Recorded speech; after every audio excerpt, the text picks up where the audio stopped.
नमस्कार मित्रों, जय शिवा सरदार की, जय राणा प्रताप की। ये दो शब्द चेतन मन में जोश भरने के साथ ही धर्म और धरा की रक्षा करने वाले छत्रपति वीर शिवाजी की याद दिला देते हैं और सभी में अतुल उत्साह और शौर्य का संचार कर देते हैं। साथ ही इनके साथ उनके आचार्य श्री समर्थ रामदास जी के चरणों में सिर झुक जाता है।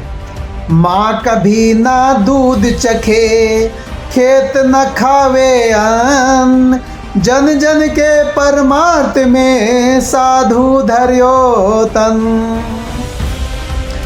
आचार्य समर्थ रामदास जी एक शिष्य को लेकर सनातन धर्म की जागृत के लिए निकल पड़ते हैं, क्योंकि उस समय औरंगजेब का शासन से सनातनी त्रस्त हो रहे थे। चलते चलते वह काशी में पहुंचते हैं और एक पेड़ के पास रुक जाते हैं। शिष्य को बोलते हैं, जाओ बेटा भिक्षा लेकर आओ। वह 14 वर्ष का बालक भिक्षा के लिए जाता है। एक घर से भिक्षा के लिए लेकर निकलता है तो वहाँ के चौपाल पर बैठे 4 व्यक्ति कहते हैं, बालक भिक्षा के लिए आए हो, जाओ सामने घर जो है वहाँ से भिक्षा ले लो, वहाँ भिक्षा बहुत अच्छी मिलती है। वह बालक उनकी मनसा को नहीं समझ पाया और उस घर के दरवाजे पर जाकर बोलता है, जय जय समर्थ रघुवीर, जय जय समर्थ रघुवीर, भिक्षाम देहि। उस घर में एक ज्योतिषी रहता था जिसने यक्षुड़ी को सिद्ध किया हुआ था। वह दंभी स्वभाव का था। वह अपने आगे किसी की प्रशंसा सुनना पसंद नहीं करता था। वह बाहर आता है कि मेरे दरवाजे पर किसकी प्रशंसा कर रहा है, कौन है समर्थ। शिष्य बोलता है, वो समर्थ गुरु रामदास जी हैं। तू भिक्षा लेने आए, जा मैं भिक्षा में देता हूँ तुझे प्राण दंड। कल सुबह का तू सूरज नहीं देख सकेगा, ये मेरी तेरे को भिक्षा दे दी। वह बालक उदास होकर चलता है।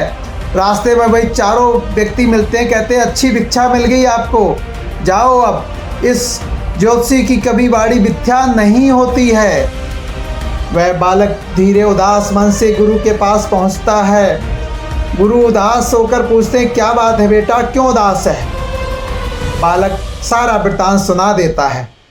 गुरुजी कहते हैं, कोई बात नहीं है, सुबह देखना, अभी आओ खाना खा लेते हैं। बालक कहता है, मेरे तो प्राण संकट में, अब मुझे एक ग्रास भी मेरे अंदर नहीं जाएगा। गुरुजी भोजन करते हैं और उससे कहते हैं कि बेटा मेरा एक आदेश मानेगा। शिष्य बोलता, जो आज्ञा गुरुदेव, अंतिम समय है, आपका आदेश ही मानना है। मेरे पैर दुख रहे हैं, मेरे चरण नहीं छोड़ना, किसी भी स्थिति में मेरे पैरों से दूर मत जाना। उसने कहा, जो आज्ञा गुरुदेव। और गुरुदेव वहाँ पे सो जाते हैं। संध्या गहरी होती है। उधर ज्योतिषी ने यक्षुड़ी को बुलाता है और कहता है, उस बालक के प्राण हर कर ले आओ। वह यक्षुड़ी एक देवी का रूप बनाकर जाती है और सोने चांदी आभूषण उसको दिखाती कि बेटा ये तुम्हारे लिए लेकर आई हूँ, तुम इनको ले लो। बालक कहता है, आपको मुझे देना है तो दे दीजिए, लेकिन यहाँ आकर दीजिए, मैं आपके पास नहीं आ सकता हूँ। सारे प्रलोभन उसके फेल हो जाते हैं तो वह वापस चली जाती है।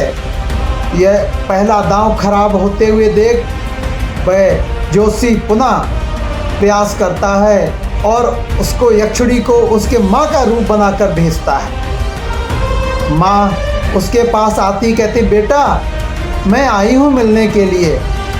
तो बालक देखता, चलो अंतिम समय है, माँ के भी दर्शन हो गए, तो माँ आ जाओ मुझसे, मेरे पास आ जाओ। माँ कहती, नहीं तू मेरे पास आ, मैं वहाँ नहीं आ सकती। तो उसने कहा, मैं गुरु की आज्ञा में हूँ, मैं गुरु के पैर नहीं छोड़ सकता, आपको मिलना तो मेरे पास ही आना पड़ेगा।